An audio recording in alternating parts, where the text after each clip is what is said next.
Hello, I've been running, and the name Cecilia Salazar popped into my head. Who is Cecilia Salazar? Hi, I am Cecilia Salazar, Trinidadian woman, actress, mother, and So, you're an actress, a mother, and an activist. yeah. Which of those three things make you most exciting?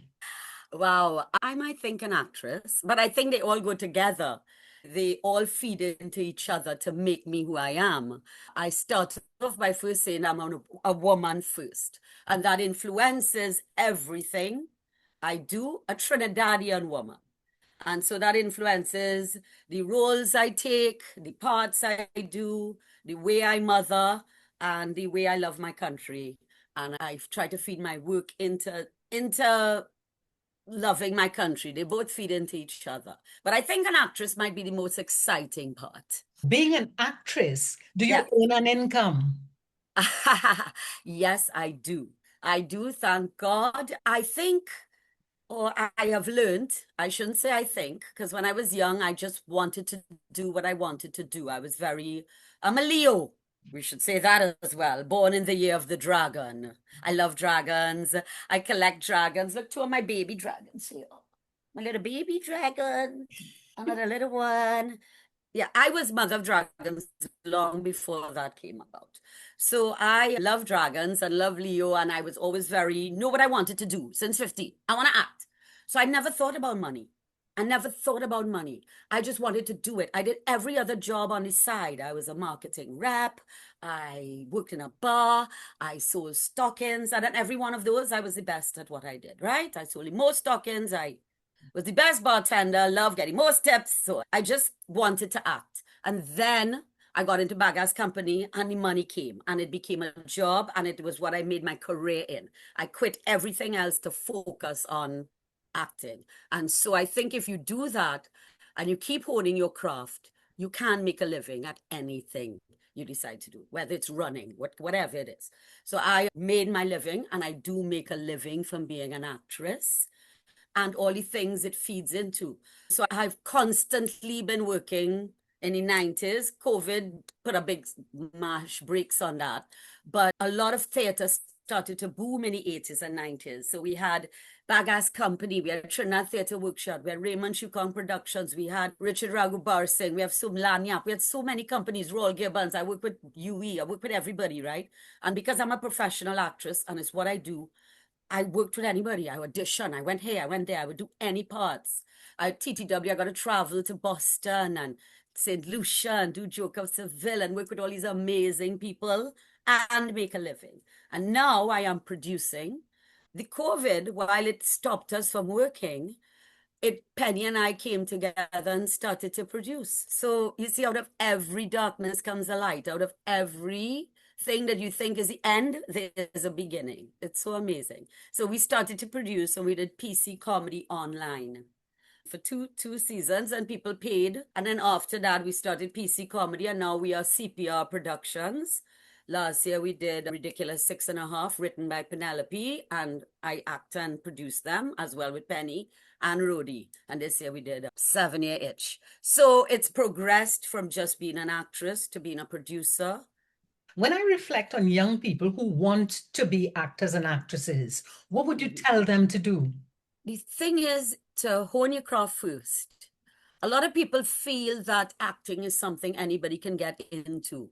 And Hollywood has made us believe that. But I didn't study Hollywood. When you go to school, you study the Stanislavski and the Meisner, and you're studying stage acting. Hollywood does looks and perfect looks, and yes. And a lot of people can get away with that. But if you want to be a real actor, and all that entails bringing other lives out and reflecting life for people to see, I think you have to go on studies. So I was very fortunate to go to Brock University in St. Catharines. My uncle lived very close, so my mother sent me up by my uncle, and I went to school there and I studied theater, and it opened a whole world to me that I didn't know from being in Trinidad. I know that we in Trinidad have a lot of they say we naturally are performers, but studying how to get that character out of you and how to apply it to roles and thing, eye-opening. And then Stella Adler came to Trinidad and she did a course with Trinidad, did a workshop. Her school came.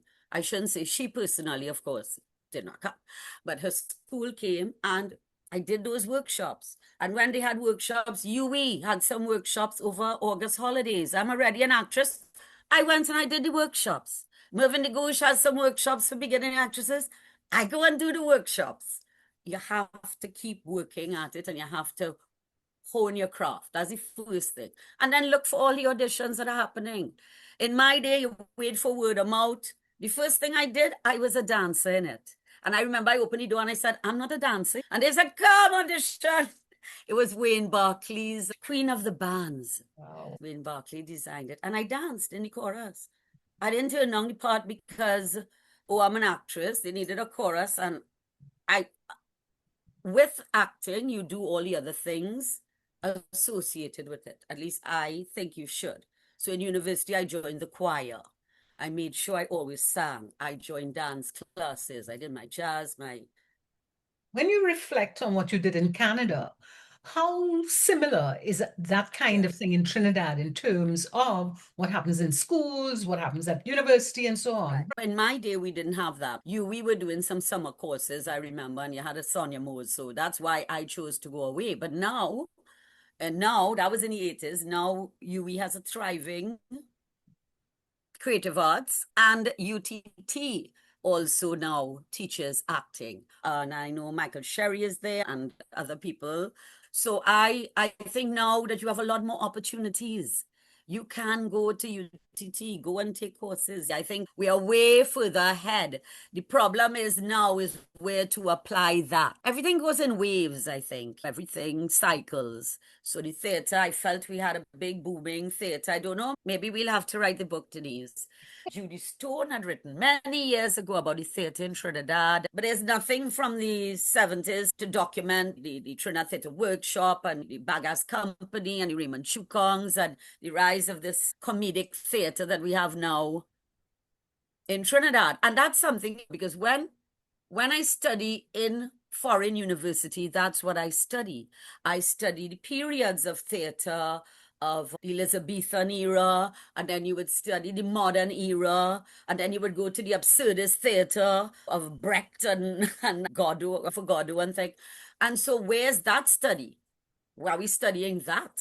So where do these young people go? The COVID closed it, and I think besides the COVID, to be honest, the death of quite a few producers, it's very sad that we've lost Raymond Chukong, Gregory Singh, Tony Hall, what's his name?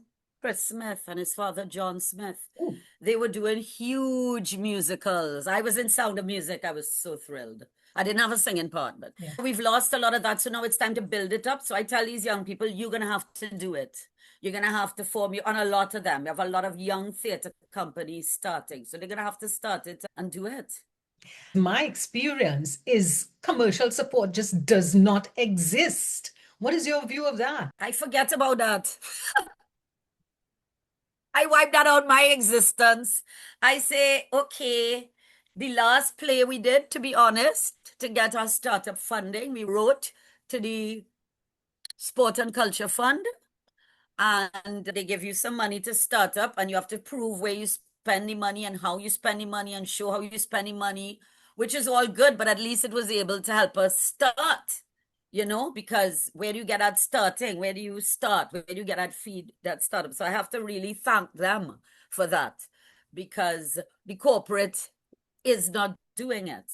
In the days before, we would write certain people. You must remember, I'm sure you were one of them. I remember Denise Deming name. And people were supportive. They saw the arts. I don't know what happened, like Bobby Campbell around and all those different, I can call all the names that were around, and Dennis Ramdeen and all the people that were so supportive.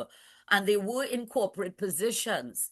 So they saw the arts as valuable and they supported the arts, not looking for your product don't have to be on the stage in a banner. It doesn't. And you're still supporting. We put your ad in the program. And what we do a lot now is we have a screen a lot of times now because we can't even afford to print anymore, sadly. Yeah. So we do the credits like a movie a lot of times. So we show that. So we might get a few people said, "Oh, I'll take a little ad on the screen for a few dollars." We've now started that new, we have to find new ways, but no big corporate support at all. So we have to push those tickets, sell those tickets, get those tickets sold. If you even get less than half a house, you're a bust. I looking at it from a producer point of view, not realizing how costly it is. So I think walking away is probably the way to go and leave corporate for whatever corporate wants. A lot of the venues that have been built by taxpayer money should really be less expensive to rent.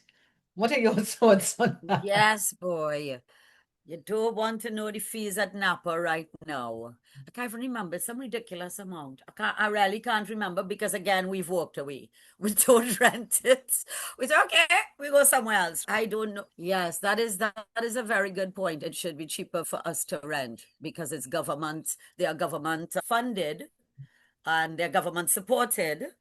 So they shouldn't have to make such a huge profit. But I don't know. I'm not a business person. I keep thinking through what is it that we need to do to improve our future. And you've just described that we have a lot of young artists. And my interest is what can we do for these young artists to become performers, to live? We have to start producing. I have to start producing and pulling in. We do. Okay, so like this last play, I worked with Fawn Matieve, a young actress that we pulled in. She played my daughter. So we keep trying to, but our casts aren't huge. So we pull in one or two people every time. And Penny has her workshops, and I'm going to start a company very soon. I'm telling you, so I will put it out there that I will be training young people. So it will be, and I started doing it, right? Again, pre-COVID, where we bought in together, we trained. There was only about 5, 6 people came to the workshops, but then we did Equus, and they all had parts in Equus, right? They all got parts. One was a nurse, one was a girlfriend. Everybody had a part, as well as professional actors. So they got to work on a professional production with professional actors, with Mervyn de Gouges in Equus, which is a classic. Needless to say, it was not a commercial success. Because Equus is a very bizarre play, right? Where he blinds the horses and all kind of drama. So I want to continue that. I was just speaking, and it's interesting because as you put it out into the universe, somebody called me. Somebody I worked with on a fashion show, something, and he said he really wants to be on stage. How do I get him a part? And I could think that's the only way I could help him is by getting him, training him because he's never acted. I'm not going to give you a part on stage if you don't go through at least some paces and do that. So, what would you like listeners to remember from this conversation? Follow your passion, find your purpose, and follow it. I know that sounds hard and fast, and I was lucky that I went on a stage at 15 and the enlightenment happened for me early. Ta-da, this is what I'm doing. Nobody could have pulled me off that horse. And so when you find that, and it can be anything, find it and it will bring you joy and it will bring you passion and it will find that purpose. And you have to do it with joy and love of country. Because we didn't even get into all the parts, and Denise and I know each other so well over our Miss Miles and and I see that play with Tony as where my acting and activism crossed over to try and show people the heroes in our country. And we need to show our young people that as well, Denise. But just take whatever, live, love, and laugh. Live, love, and laugh. Thank you ever so much, Cecilia. Until next Okay, time thank while you, Denise, for running, thinking of me while running. be safe.